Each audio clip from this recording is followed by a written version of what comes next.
राधे राधे, जय श्री राम। मैं अपने YouTube चैनल पूनम सरिता संगीत में आप सबका तहे दिल से स्वागत करती हूँ और आप सबके लिए ईश्वर से मंगल कामना करती हूँ। आज हम लोग बहुत सुंदर अवसान माता का भजन लेके आए हैं। आप लोग सुनिए, पसंद आया तो वीडियो को लाइक करिएगा। हमारे चैनल पर नए हैं तो हमारे चैनल को सब्सक्राइब करिए। गाना कैसा लगा कमेंट बॉक्स में ज़रूर बताइएगा। Thank you.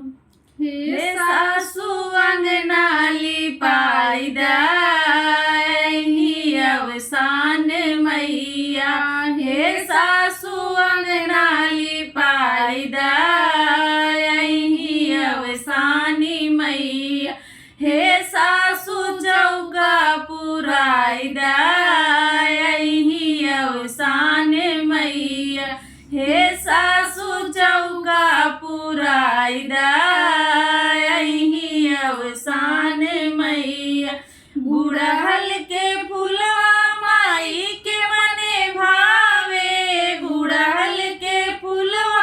माई के मने भावे, हे सासु मलवा बनाई दही अवसानी मैया, हे सासु मलवा बनाई दही अवसानी मैया, हे सासु अंगना लिपाई दही अवसानी मैया, हे सासु अंगना लिपाई दही अवसानी मैया, कल सायव दिया माई के मने भावे, कल सायव दिया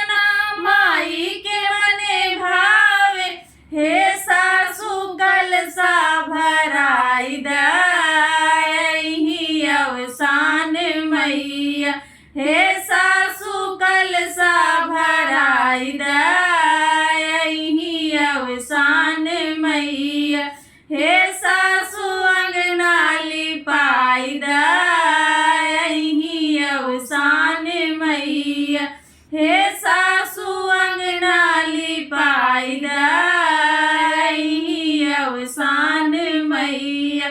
लाई मिठाई माई के मन भावे, लाई मिठाई माई के मन भावे, हे सासु चनवा भुजाई दही अवसानी मैया, हे सासु चनवा भुजाई दही अवसानी मैया, हे सासु अंगना लिपाई दही अवसानी मैया,